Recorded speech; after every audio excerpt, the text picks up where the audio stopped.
Richie Owens, and welcome to the Old Time Pickin Parlor. Our guest tonight is Stacie and Al Collins, with the Stacie Collins Band. Welcome. Thank you. And we're here to talk about their new upcoming DVD, and they're going to do some performing for us tonight. And so, what is Stacie Collins doing these days? Wow. Well, we've been very lucky to have the opportunity to have recorded a live record and a DVD, as you just mentioned. We did that in October, I believe it was, in the UK while we were on tour, which is really exciting. It was a lot of work and a big endeavor, but we had 3 studio records that we've recorded so far, and it just felt like a live record was the next in line for a project. And being on the road a lot, we get a lot of feedback from our fans, and everybody always wanted to know at the end of the night when we were signing autographs, when are you going to come out with the live record? So we put our heads together and came up with a plan, and we decided that our band was really smoking hot right now that we have. And so while we were on the road, we just connected all the dots and recorded the record, and right now we're in the process of mixing and mastering it. So I'm hoping it's going to be good, and I'm excited about it, and I think it's going to come out in April is our target date. May 9th. Better be talking about May 9th, because that's a CD release party date. May 9th. I think it's fantastic the way you guys work together, and you've always had a great band to work with. You guys have always put together a really great band and stuff, Yeah. and I think it's great, and I think doing the whole DVD thing is a great way to show that off, because you guys are really great high energy live performance thing. Yeah. Well, you know, I think that I've been really lucky in the studio so far to work with really great musicians and a great producer. My friend Dan Baird has been helping me record records up to now, and the process has been really easy and very enjoyable because of the environment that he creates. I've worked with him. He's fantastic to work with in the studio. I mean, really, it just sometimes studio records can be very difficult and arduous, and you know, it was just time to do the live thing, especially since our reputation has been built on the excitement of the live show, because it's just, you know, there's just nothing that you can do in the studio that can capture that magic and energy. And you guys are great high energy. I think it's fantastic watching you guys live. You guys always put on a fantastic show. What are some of the places you guys recorded the DVD at this time? Well, we actually concentrated our efforts for this project at a club in a nice, quaint little town in England. We've been there about, I think, 2 or 3 visits before that, and really got in tight with the owner of the club and the people that came. And so we thought, you know, on this time around, we would make it more of a party, and we hired some crew, some camera guys. You know, our band was tight. We'd been playing on the road, and just decided that it was time to just do it. And the owner was a fan of music, and his little club is just really one of those places that you want to support. And so we thought it would be a great sort of team effort for us to do our show there and help him, and he would help us. And so, well, it sounds like a magical place, or you wouldn't have picked it, of course. Getting to do it over there in England, I think it makes it a nice little twist being here and doing a recording over there. I don't know, it's crazy. Yeah, I think it's fantastic. That was Al's idea. No, I think it's great. What? Yeah, we hired all local crew from there. I found them all on the internet and just kind of took a chance on it, and they did a really great job. But the thing about England is it's really, we've sort of built our career over the last 3 or 4 years traveling to Europe, and England is centrally located to a lot of our fans, and so they all knew we were coming to town and like cleared their calendar and made time to travel from all points of the globe to come in to that show. And it was so incredible to be so far away from home in a strange land, so to speak, but be surrounded by so many people that we have come to know and are now our friends, and sometimes a lot of them have become our family. There are places they give us a place to stay when we're on the road, and so, you know, to be so far away and look out into the crowd and see, you know, so many faces that have come just to see you play and, you know, love your music was well, just... a lot of American roots groups are doing really good over there. What do you think it is that's really making that happen as far as the response to like you guys, what you're getting over there? Because I know things have been going great over there. You guys, you know, have gone, like you said, gone back there many times. You just shot this DVD over there, so it's you know, it's obviously pretty exciting to be doing this. Yeah.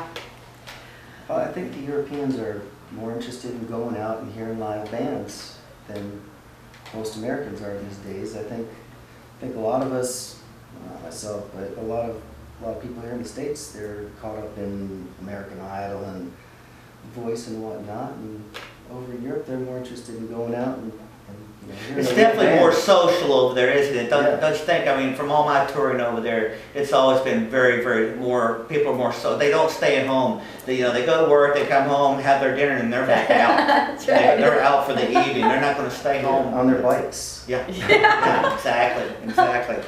So, what are your guys' plans after the DVD comes out? What's your guys' plans next? Well, we are, I don't know if I mentioned this or not, but the way that we paid for this DVD was through a fan-funded crowdsourcing sort of platform. They call it Indiegogo. There's also like Kickstarter, which I used on my last record. Basically, for people who don't know what Indiegogo is it's a way for people who have a project that you want to accomplish, but you don't have the funds. You can reach out to people who dig what you do, fans or fellow musicians, and they can contribute to whatever you're doing. In my case, I was pre-selling a record and a DVD. Right. So I offered my fans some things in advance, singing Happy Birthday to You or whatever. And so Al and I right now we had a very successful campaign. We raised enough money to be able to pay for this record, which is awesome because without our fans, we wouldn't be making music because as an independent artist, it's so expensive. Right. Now, one of the songs that you're going to be doing tonight is called "A Good Man." Now, how did that song come about? I'm gonna be wild. Well, you know, the thing that's really cool about playing in a band with my husband and my man Al here, he's the main writer, is for a long time when we first got together, he was in a band and I was the supportive wife that had a regular job that would stay home and support his dream. And I would see all of his fans after shows come up to him and hang on him and love on him, and just because they like the music, and he's not really that comfortable with that kind of female attention because he's a married man. And so when I became a musician and we started working together, it was really easy for me to be touting about how great my husband was because I just was so proud. And I would start yapping about that, and it occurred to me in the words of the great Mississippi Wallace, sometimes that information is not information that you want to go, spreading around to the whole world that your man is good because you're only inviting some trouble. So she had this song that said, "Women, be wise, keep your mouth shut, don't advertise your man." And so with that thought, Al and I got together one night and this song came out and I thought, that's it, that's perfect. So it's a lesson to live by for me. Well, here's Stacie Collins and band doing "A Good Man." We are going to sing A Good Man, and a good man is hard to find these days. Ladies, if you have a good man, I suggest you keep that information to yourself. That's all I'm saying.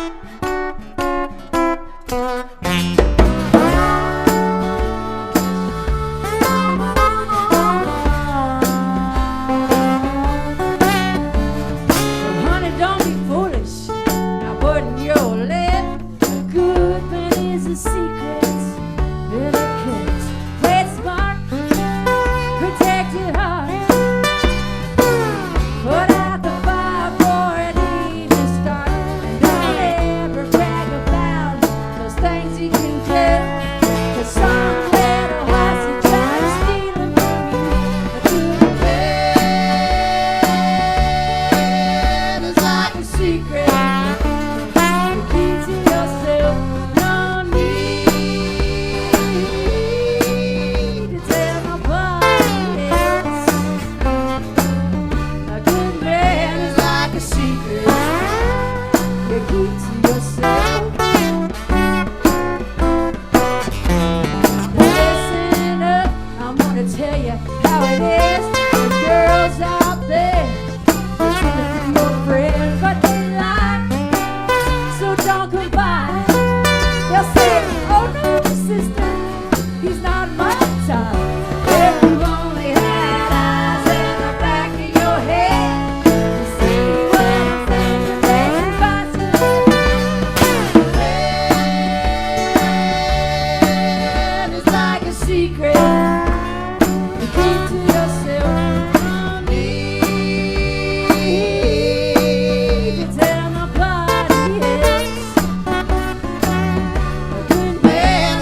secrets you keep to yourself.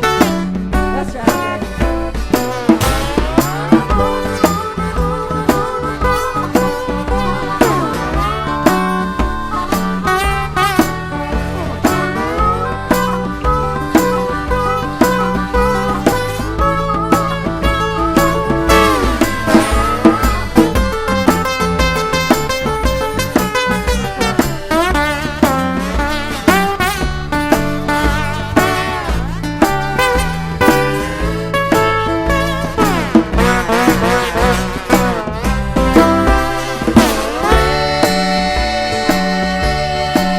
It's like a secret you keep to yourself. No need to tell nobody else. A good bed is like a secret you keep to yourself. A good bed is like a secret you keep to yourself. So tell a little horse to keep your hands to yourself.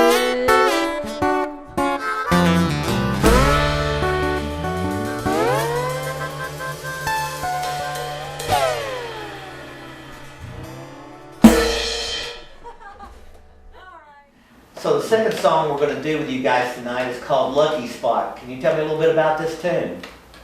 Well, actually, the Lucky Spot was like, I think it's one of my favorite songs that we've written so far.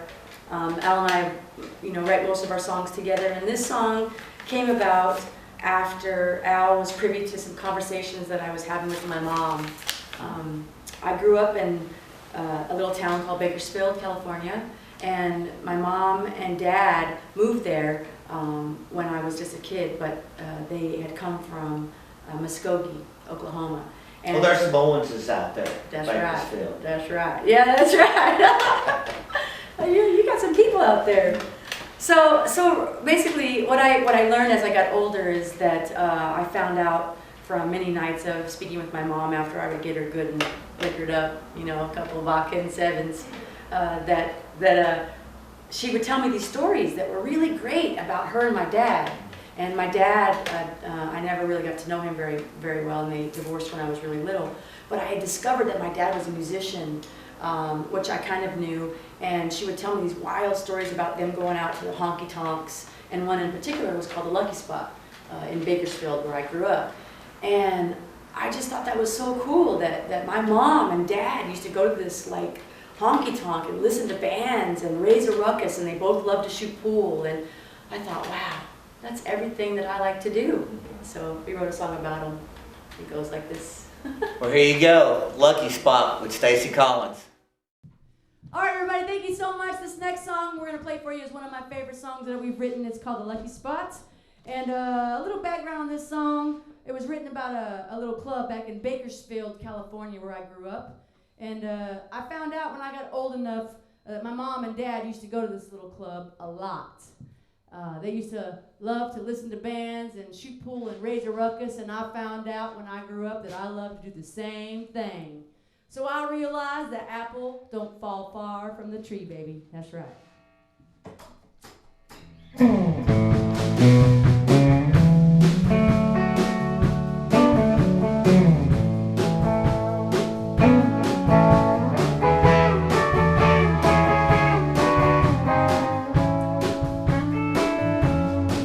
It was my first night waiting tables at Kenny's Ranch House Cafe, a little truck stop on the Ritz just off the Grapevine.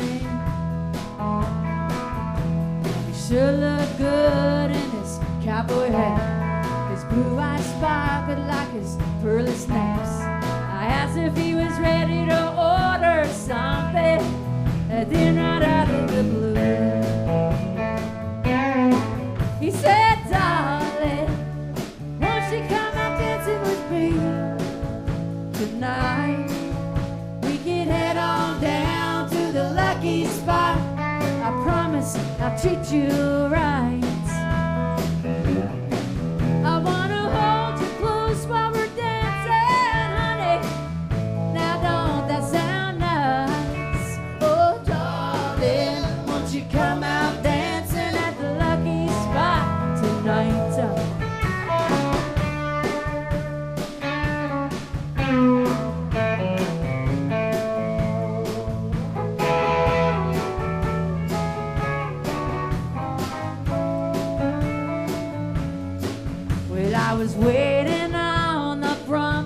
swing when he pulled up the drive. He brought me wildflowers and a homemade bottle of wine. Now the lucky spot was just a tiny box. Could hear the band playing from the parking lots. The walls were shaking, the bottles breaking, and a sign said, "Come on in." He said, "Darling, won't you come out dancing with me tonight? We can head on down to the lucky spot. I promise I'll treat you right. I wanna hold you close while we're dancing, honey. And now don't that sound nice? Oh, darling, won't you come out dancing at the lucky spot tonight?"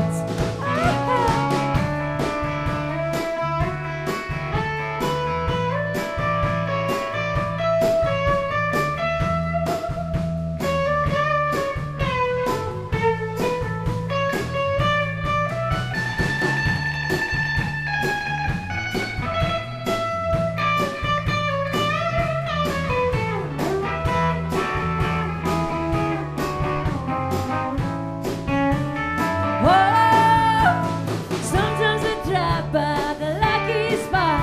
It's a dry cleaners now and it breaks my heart. I pull into the parking lot. I close my eyes and I can still see him. Blue eyes sparkle, but my heart is beating like a runaway train. I can still hear him say, "Oh, darling, won't you come out dancing with me tonight? We can head on down to the lucky spot. I promise I'll treat you